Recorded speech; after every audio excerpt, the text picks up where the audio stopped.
tell you her title and everything. Take it away. I'm Jessica Winders. It's nice to meet you all. I am the Associate Director for Academic Residential and Research Initiatives, which is a long title to say I help create academic opportunities and opportunities to get involved in undergraduate research in the residence hall environment. So I help lead the Academic Residential Communities, or ARCs. Has anyone ever heard of an ARC? Show of hands.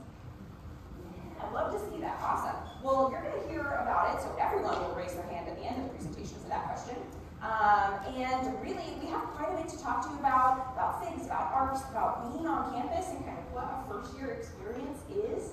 And I think the best place for us to maybe start is just to talk about what guides our first-year experiences. So at the University of Oregon, we want our students to graduate at the end of their time with us with a couple of really specific things. And this helps us make sure that we deliver that. And one of the ways that we do that is these programs that we're going to talk about. So we want our students to have had a positive experience, to be well educated in the courses that they take, in the experiences that they have while they're with us. We want them to be socially responsible, so we build that B2B experience. And lastly, career ready. We know that this is one place that you're going to be. You go off and you have careers and experiences beyond here, so we want to help prepare you for those things. And it's with that in mind that we build these programs. Yeah, so now that you kind of know what the mission of the university is for your students, if you decide to come to the University of Oregon, we want to talk a little bit about why you should really start with thinking about a first-year experience in your first year at any university. So that's something I'm going to talk about here for a minute, is ensuring that you really are thinking about first-year experiences no matter what school you're looking to attend. And one of the reasons is because participating in a first-year experience is really one of those easiest ways for first-year students to begin making important connections. It's really the basis of that first positive experience that we're talking about in the beginning here with our mission.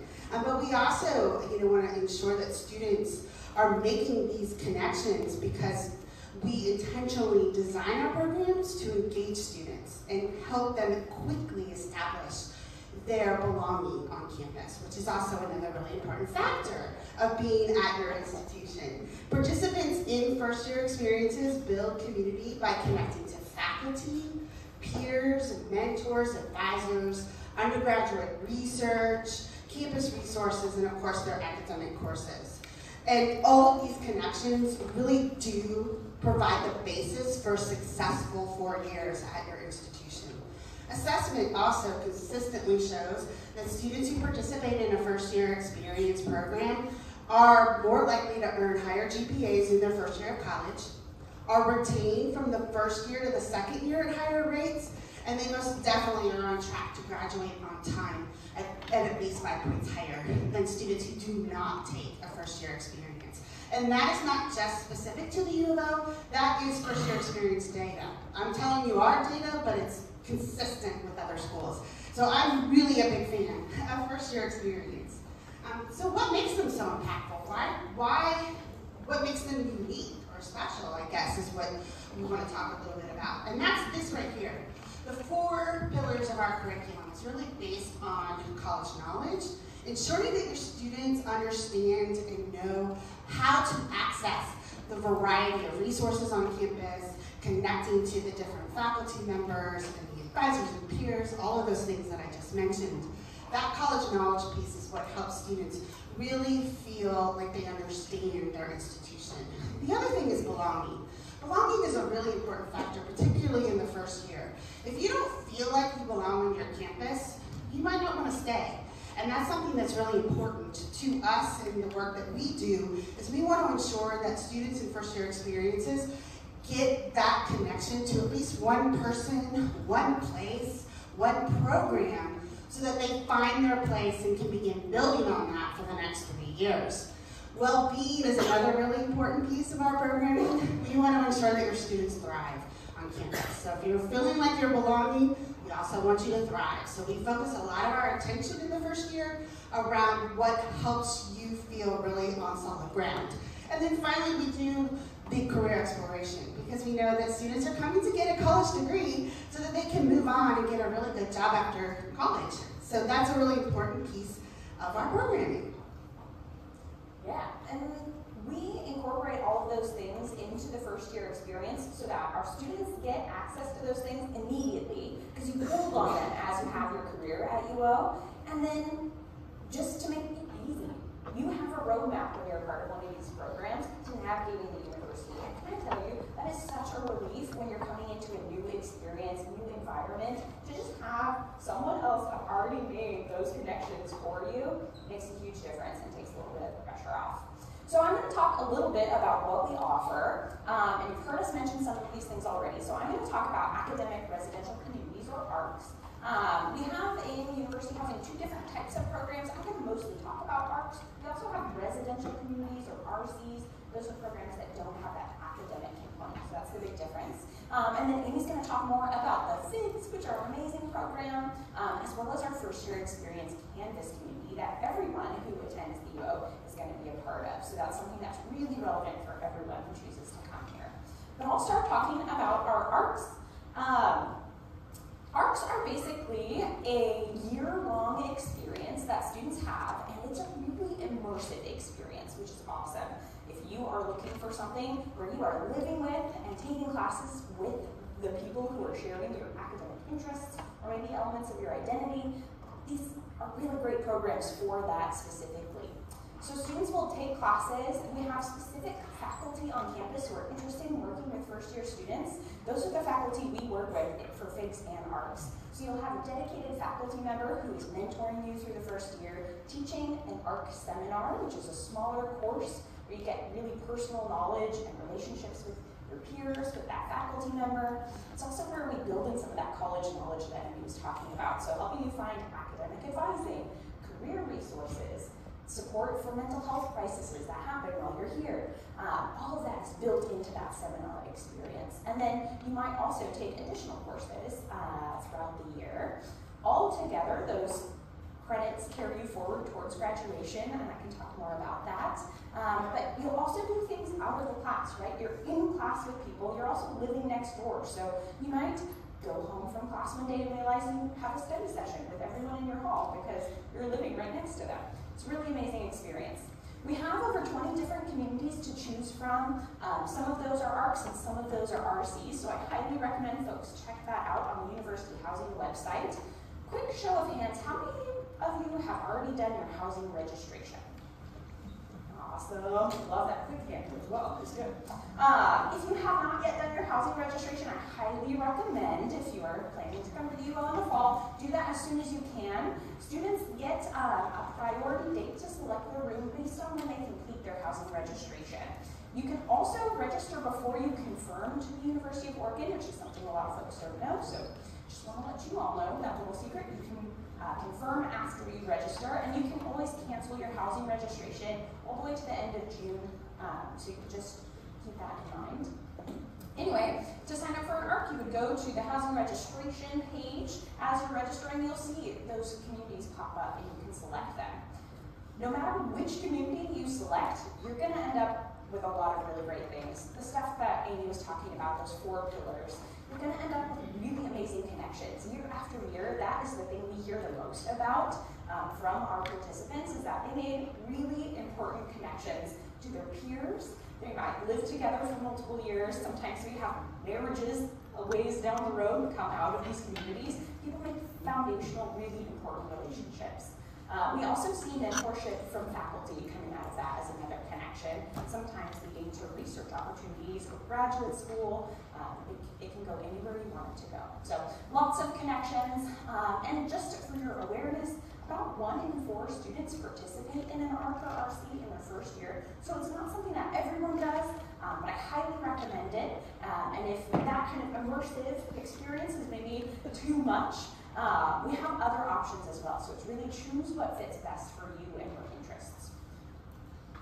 Thanks, Jessica. So I'll talk about some of the other options here if you're thinking that the ARC program may not be exactly what you're looking for. One of the programs I'm going to start with is our first year interest group program. You've probably heard about the term FIGs. That's what it stands for, is first year interest groups. And the one thing to know about first-year interest groups is it's a fall term only program. So if you are thinking that you're going to come to the University of Oregon in fall of 2023, the first opportunity to take, and your only opportunity to take a FIG, is in your fall term. We do have 1 or 2 FIGs that occasionally are year-long, but the majority of our 60-plus FIGs are fall term only. So it's a really great way to sort of dive in and get all of that college knowledge piece in one term. It's really exciting. The thing about our FIGs is that they're based on really exciting topics of interest. So I'm going to dive in a little bit and give you a little bit of a picture of what it's like to be in a FIG. So what exactly is it? That's the first question I get, is what is a FIG? Well, a FIG is a package of interdisciplinary core ed courses linked together by a topic, like startups from the ground or hip hop and the politics of race, that students who are enrolled explore a small seminar class of about 20 students. So these core ed classes might be large, from 100 to maybe a class size like this, which features 500 students in this particular space. What makes that experience really unique in the FIG is that we're going to draw down into this big seminar, and you're only going to have 20 students. So sitting in a classroom like this, if you know 20 other students in this classroom, it makes this room feel a little more intimate and a little smaller. The other thing that's a really benefit of our FIGs is that every FIG is taught by a faculty member and a peer mentor. We call our peer mentors here FIG assistants, or FAs for short. And the FIG assistant and the faculty member work together to design the curriculum in the FIG seminar so that they're really looking to create this engaging learning environment that immerses you into your coursework. So they're looking together to find the connections between the courses that are linked together in your FIG package, which makes that really exciting, particularly if you're taking a FIG like rock and science that doesn't exist anymore but used to. If you're looking at a physics class and a music class, you're wondering, how are they connected? Well, that's the job of the FIG seminars, to find those connections. Students in FIGs, they learn how to interact and make connections to UO faculty. They explore beginning research, that's often a part of the curriculum in the FIG. And then they participate in this really unique academic work, which is one of the favorite parts of the FIG for me, is they're doing things like producing and curating a critical art show. They might be collecting personal stories and donating them to the archives of the library. Or they're doing research, live research at the Oregon Primate Center, so they get to do a lot of field trips there. The other bonus to doing the FIG is really that FIG assistant, because that individual is someone who's there to individually mentor your students, as well as participate in the large group of 20 students. So that FIG assistant is trained to make sure that your students are connected to the different resources, that they're receiving the care and concerns that they need, and that's what really makes that feeling like it's a supportive environment. So we have 60 different FIGs in almost every class or department available. So we do have something for almost everyone. And like Jessica said, 1 in 4 students take an ARC, 1 in 3 students take a FIG. So it is an optional program, it isn't required, but it is a great opportunity. Okay, the other thing I'm going to talk about is our FYE Campus Communities.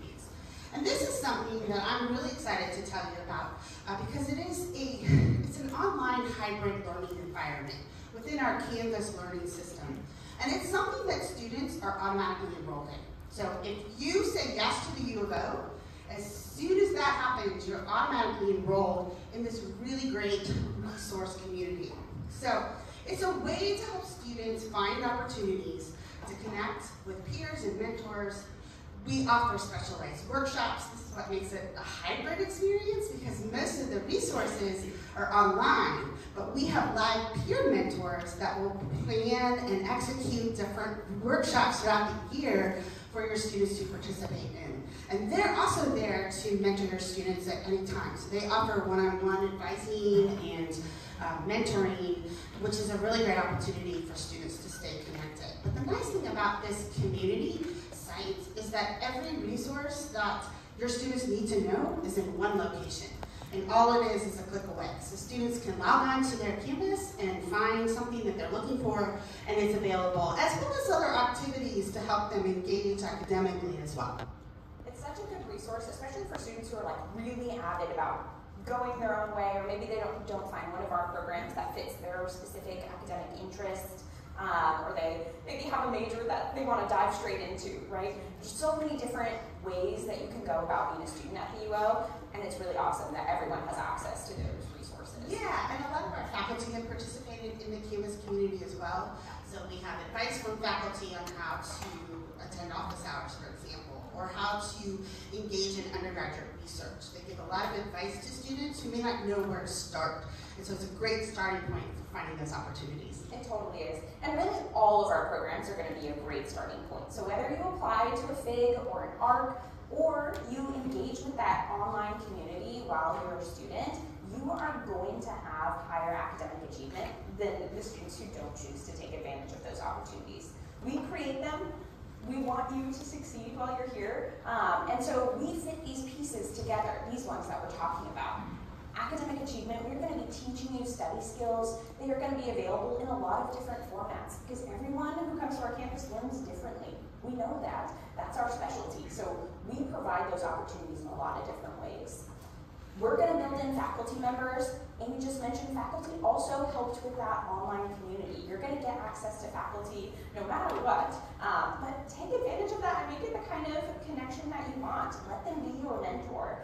Get to know them at office hours. The faculty that you have access to in these programs are just the best people that you will meet in your first year, and they might go on to be like your mentor for the rest of your time here. So lots of great opportunities to make those connections. Add something to that quickly, Jessica. One thing I'd like to say about the faculty who participate in our programs, ARCs, FIGs, and the FYE community, is that these are faculty members who propose the courses and are really active with first-year students. So if your student participates in these programs, you're getting faculty who want to work with first-year students, who care about first-year students, who develop curriculum to ensure their success, and they want to mentor them. I have been doing this job for over 20 years, and I know many faculty who still have connections with students 15 years ago. And that's a really impactful and powerful part of first-year experience programming. So now that I've tried to be on my soapbox and tell you why I think you should do first-year experience, I want to tell you how to register. That hopefully we've gotten you interested in something. The first thing I'll say, there's no registration for the first-year experience campus community. That's automatic. It's there as a resource for the entire year.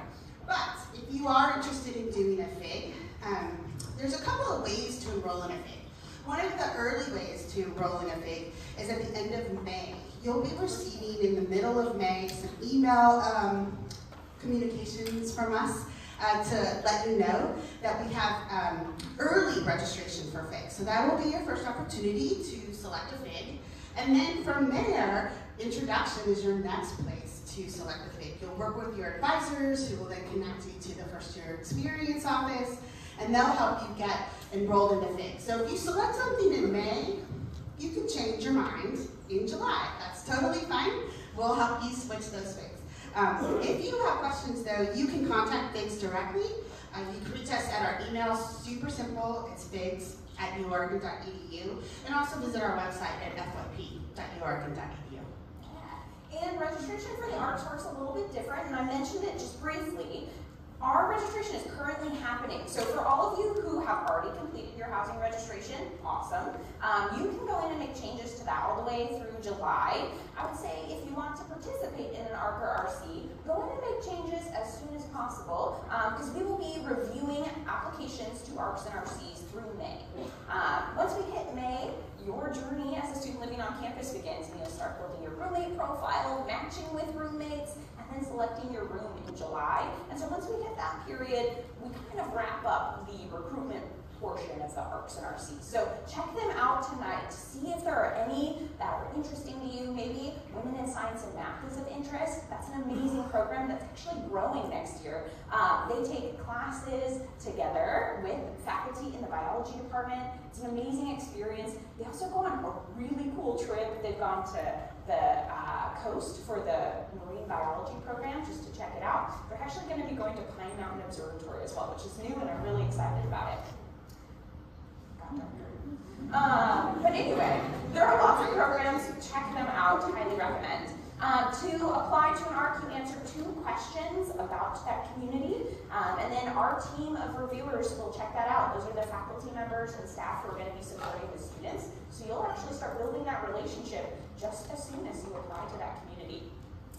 If you have any questions at all about ARCs or RCs or living on campus, whatever you need, you can contact us either at housing@uoregon.edu or arcs@uoregon.edu. We try to make it easy to remember. So the thing that you need at uoregon.edu, ARCs, FIGs, housing, whichever. Exactly. So I think we have about 5 minutes here where we can take your questions before you're going to be souped away to your next event.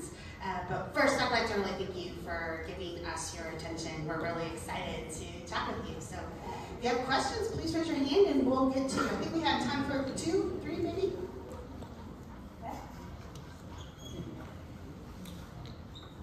Oh, I see one way in the back, and then I see one over here.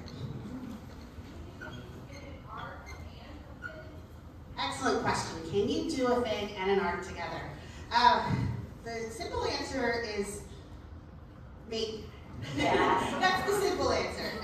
Because both of our programs have courses, it can be challenging to, sometimes the courses might conflict with one another. So we generally say, particularly in the early beginning process of selection, choose one or the other. When you come to introduction, you can make changes. You can talk with us directly. If you really are interested in doing a FIG and an ARC, we will work with you individually to see if we can make that work. So yes, with a question mark. So it really depends. It will take some finessing. So in the early process, it actually is easier to select one or the other and then meet us in introduction and we'll work through those challenges. And I'll just add, you're going to get a lot of the same benefits out of both programs. So it might be best to just pick one. That would be my recommendation, just so you have a little bit more room in your schedule to explore. A huge part of being a student is checking out things and seeing what you like or don't like. And if you have all first-year experiences in your schedule, you're going to have a pretty full schedule. So you won't have that exploration time in the same way.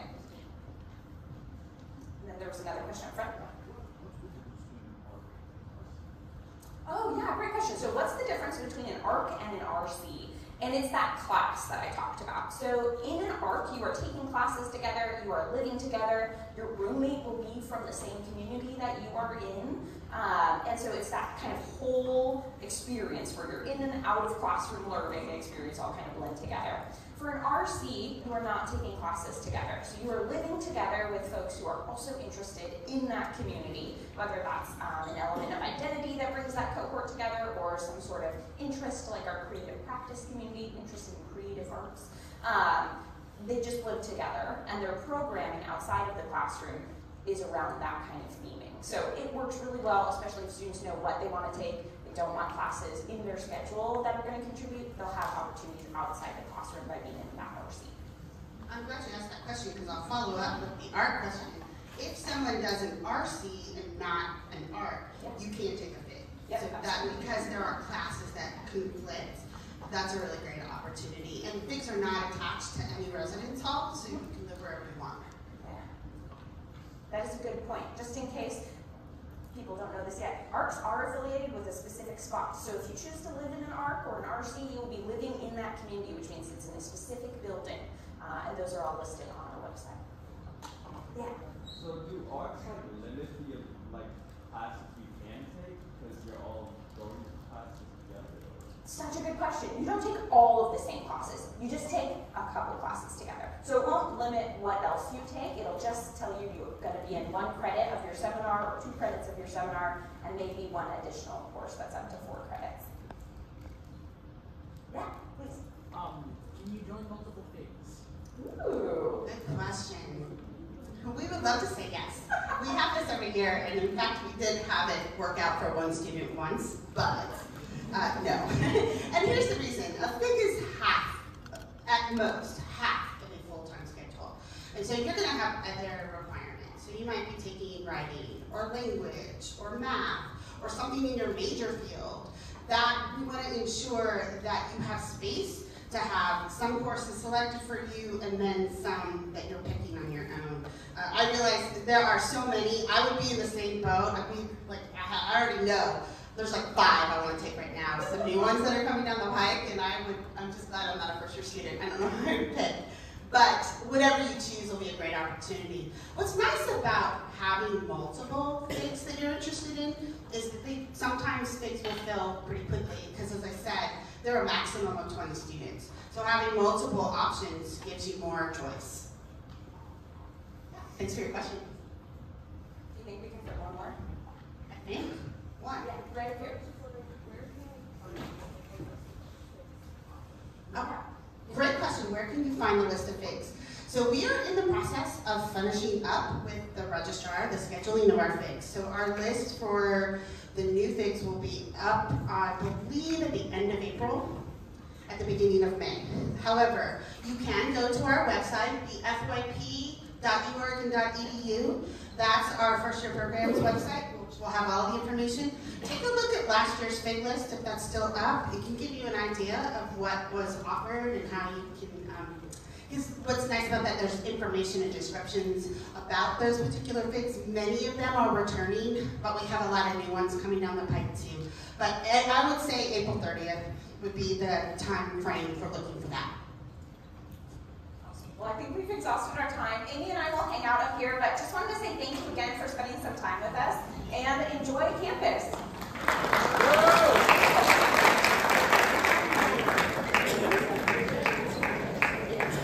Hi guys, sorry. Can I get your attention really fast? Hi. Okay. So I'm Bianca and this is Alekia. We're student ambassadors here. And so we're going to kind of try to guide you to your next session since there's so many of you. So I'm going to kind of be standing by the door over this vicinity. And I'm going to try to guide you guys to your next place. And Alekia's going to hang back try to help you guys so we all don't kind of get lost. Cool. Thank you.